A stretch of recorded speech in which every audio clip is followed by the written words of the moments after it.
Hi, this is Edithson Abelard from Passion 47. In this video, I'm going to talk to you a little bit about sculpting and Modo. If you've never used Modo sculpting tools, didn't know it exists, it'll be a nice video to give you a quick overview of what you can do with Modo and get you up and running as soon as possible with sculpting, adding some character to your meshes. Now, just to give you a quick overview of our project, this is actually a smaller part of a larger project that we're working on in Project Tango, which you can follow us on Twitter and on our blog, and you'll see more about how we're working with Project Tango and the ups, the downs, and how these simple prototypes are being finished and then brought into Unity. So in this portion, my responsibility is just to work on this flagpole. Now separate these out into two separate meshes, and the reason for that is when you're working with multi-res, what will happen is what you do to one, you do to the other. So if you have a mesh, in this case, if they actually combine together, what will happen is if I just hit the shortcut D to just add some more resolution, you'll see that both of them get denser. If I click D again, they get even more dense. Now the problem we're having here is I know for a fact that this is not enough for our flagpole. We're going to need more information. But what will happen is if I hit D again, you see how dense this is already looking? This might be okay to begin sculpting. We might need to even go even further to actually get nice sharp lines or see our detail the way it should be seen without it being blurry and a little bulky or blocky. But look how much detail has come with this as well. And that's what happens when you have them together. And that's the reason why I have them separated, so I can add more detail to the flag and less detail to the pole. Now, you might notice something a little fishy going on here, and that's that when I add more detail to this, you can see that this actually collapses on itself. And we don't want that. So I'm just going to hit undo, and I'm going to add some more resolution to this. So I'm just going to grab the edge tool. I'm going to select an edge, and I'm going to hit Alt-C, and this will just allow me just to add one edge loop. And I'm going to add one there. And I'm going to go ahead and grab this edge. And you're noticing that it actually works perpendicularly to each other. So when I grab a horizontal edge and I hit Alt-C, I get a vertical line. So I'm just going to put that down. I don't want to hold the edge too much. Now if I hit Shift-T, you'll see that this is much, much better compared to what we had before. Or even down here, you'll see it's still collapsing because we need to add one more edge loop. So once again, remember, it's always the opposite of what you do. So I select the vertical line, Alt-C, and I get a horizontal slice. So now if I Shift-Tab again, you'll see that this gets held much better. Alright, so I keep saying I'm hitting Shift-Tab. What's the difference between both the Shift-Tab and the regular tab? Well, Shift-Tab is actually the Catmull-Clark version of sub-D, whereas the regular tab is just your regular sub-Ds. And the difference is the Catmull-Clark sub-Ds comes with a lot more benefits, like edge weighting, which is something that is huge, especially when you're working on pieces that you don't really need a lot more detail. You just need a crisper line. Catmull-Clark will be able to do that. And that's actually what Modo uses for its multi-resolution. So that's exactly what we're going to do. We select our flag. You'll see down here we have both the resolutions. If I hit Tab, subdivision level, I can actually take this up in the viewport, and you'll see that this is updating. And the way this works is we have the subdivision level, we have the render level. So when you, for example, if I want to, in the viewport, work with this at a level 3, but when I render, I want to put this up to a level 6. This allows me to maneuver within the viewport, but then when I render, get that higher density, which will add more time to my rendering, but it's okay because at least I can move around, in the viewport and work. Now, when we Shift tab and we get the Catmull-Clark version of it, we have the same exact thing. And in this case, we have the subdivision here, we have the current level, and then we have the render level. So to get started, you just simply click, and you can click on multi-resolution in either spot. And now we have actually make sure your item is selected. Now I've already gone through and gotten an error for this, or a warning for this, which will just tell you that once you do it, you can't go back, and that's totally fine. Now over here we have our brushes. If I choose one of my sculpting brushes, clay is a nice one. If I choose clay, I can actually hit Sculpt H HUD, which will bring this up, and this will allow me to add to our resolution, and you'll see this will keep updating. Now I'm not going to go much further because I want to actually explain to you what happens when you start adding these different levels of resolution. You actually start getting more detail within your mesh, and you can see that down here. The only problem is when you start sculpting, let me just show you real quick. I'm going to go down to level 2. And as I sculpt, you can see that's really blocky. Now, of course, Modo does a great job of interpolating that so that it comes out just a little smoother, but let's be honest, this is very blocky, and that does not look like what we want it to. And so what I'm going to do instead is in this stage, in the lower levels, I might actually go up to 3. This is great for actually structuring out your mesh. So I'm going to grab the move brush, which is simply just a brush, and I'm going to start moving these around, and you can see how gracefully this just moves and how smooth it moves down. Now this just gives us, once again, the ability to just add just a little character to any mesh we're working on actually. But because it's at the lower resolution levels, it's less polygons that are being moved, which now means that we can move them faster and more efficiently in our viewport. So I'm just randomly pulling this. I have some, on my other screen, I have some references of drapes that I'm looking at. Just, once again, you just want to add just a little bit of character to it. You don't want it to be too much. Now if I go ahead and I'm going to take this up to, let's say, level 5, and I want to move this around again, there's actually so much more data that it's making it, you end up having to move so much more. So when you go down to these lower levels, as you can see, I can move so much more and much more efficiently. And that's the same exact thing with ZBrush. Anytime you start moving pixels around, you want to make sure that you do it at a lower res. I'm just going to go back because I see something breaking that I don't want to have to deal with. Cool. Alright, so once you get to a place that you really like, then we can add just a little more detail and start sculpting on our mesh. Now you can see that's still flat. We don't really want this flat because in reality, although it is a flag, there definitely is some give.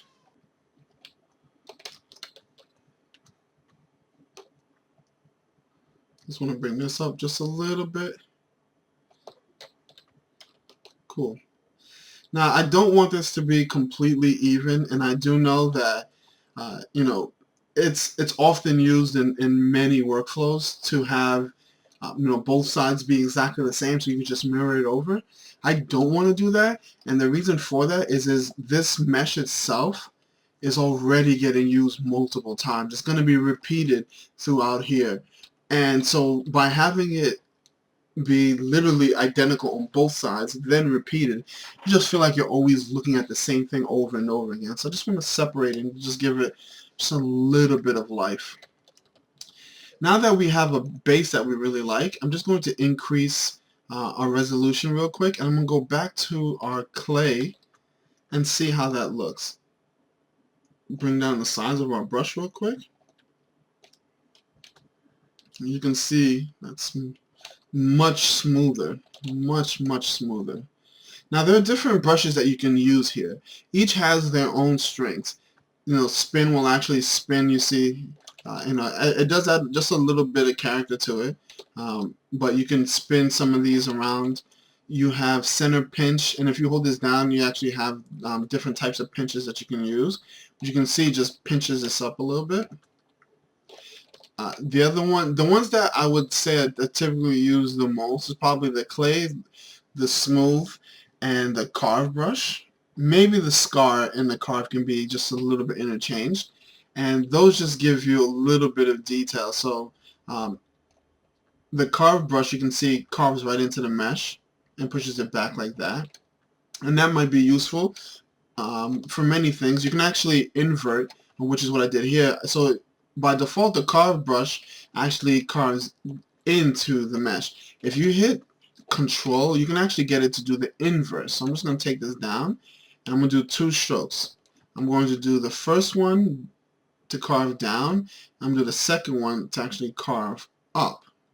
I'm going to zoom in, and you can see that one of these goes into the mesh and pushes down, and the other one goes above the mesh and pushes up. And typically whenever you're sculpting, you end up doing a little bit of both anyways. So that's something to think about. If I use the fold now, you'll actually get something that mimics folds. So this might be a brush that ends up working very well for us, because if you look at it, I'm going to do 2. I'm going to do one is going to be, so the top one is the regular, and the other one is with me holding down Control. So when I zoom in, you'll actually see this actually looks really good. And what you're seeing here with this brush, which we did with our carve brushes, is this one has one that goes down, one that goes up, one that goes down, one that goes up. And then of course with this one, it's actually the inverse. Actually, I'm gonna redo this fold one real quick, and I'm gonna show you something.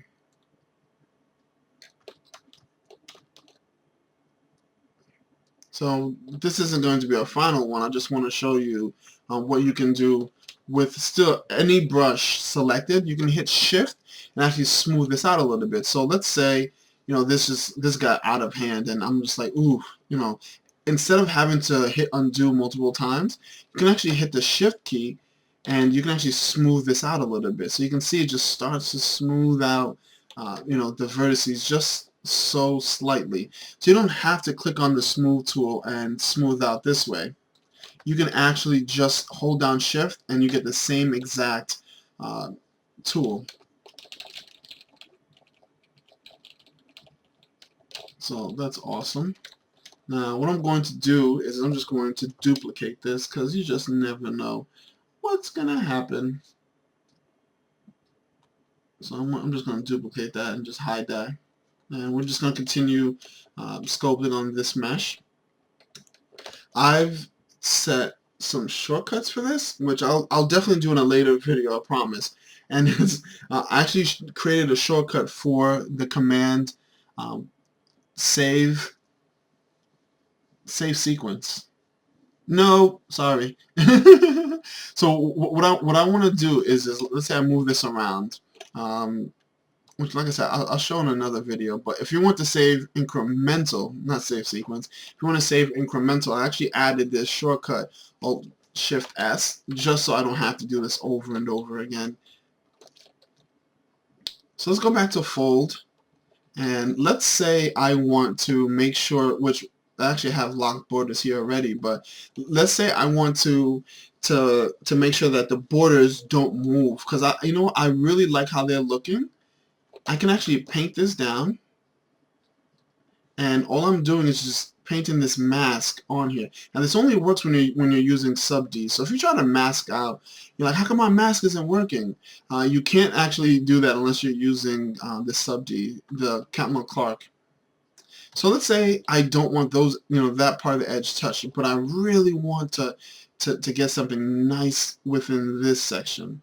So then I just do that from the inside. That's actually extremely large, but that's okay. I can do that, and you'll actually see that nothing is being touched on the outskirts where we've masked off. So now if I go ahead and I disable the mask, or we can change the mask opacity if you want to do that, if you want to have something. Let me actually clear this mask. We don't want to bake it. If I clear the mask, first you'll see that all of our changes only worked on the area that weren't masked off. So we're just going to delete, go backwards and do this again, clear mask. The other thing that you can do is when you're painting, you can change the opacity. So in that case, let's say if I make the opacity 50%. Now you only get 50% of the mask, or I can bring it out to 25%.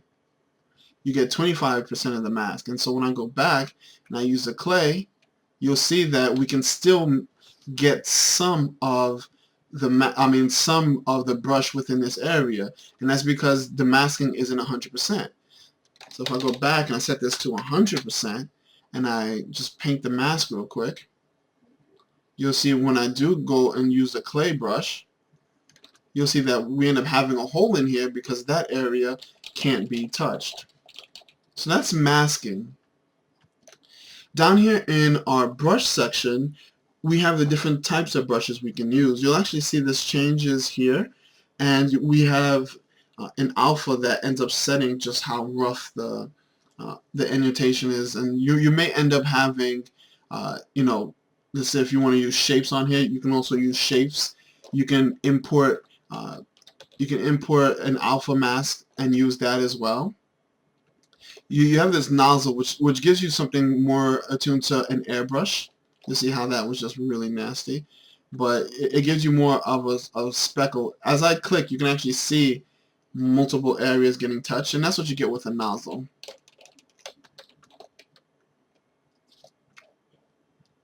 Image ink allows you to actually use an image, but we're not going to, because this is, we're just focusing on just creating the flag, we're not going to actually use the image ink, but you can use image ink to actually add an image and paint that directly, or use it as a sculpting mask. So let's go to our fold,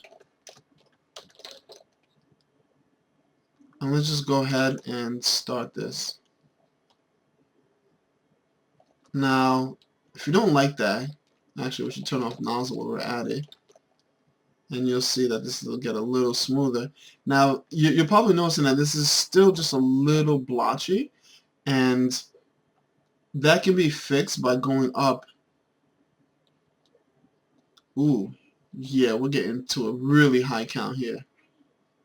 Now you can see that this is nice and smooth, but that comes at also a huge risk on my end, because now we have just a little bit more taxation on the system. So let's go back down to 5, and let's keep it here.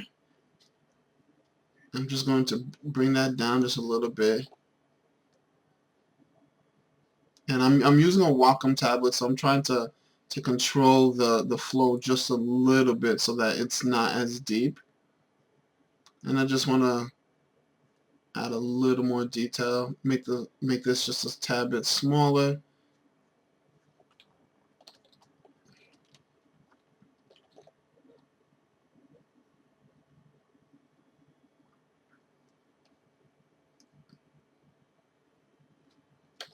And once again, hit shift to smooth some of that out just a little bit, especially in places that we get a lot more detail than I really want.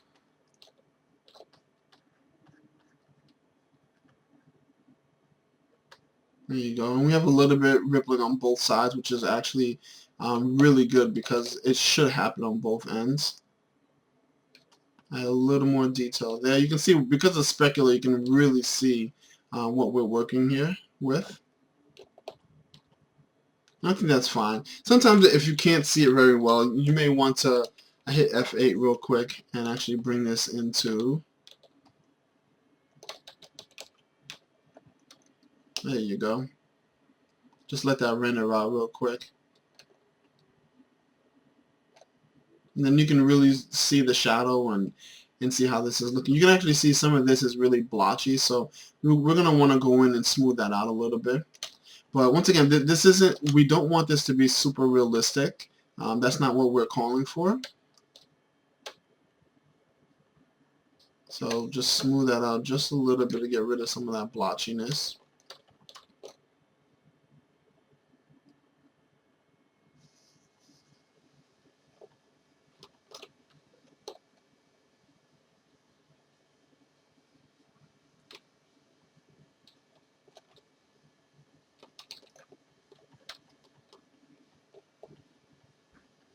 I think that's cool. I don't think we need much more detail to this. We'll end up adding just a flag or some kind of map to this when we're in. We're gonna actually use Substance Painter. You can paint here as well, but just all of our it's going to Unity 5, which was just released. But we've been baiting Unity 5 for quite some time now. So what we actually want to do is we want to use a PBR workflow. So we just keep everything in Substance.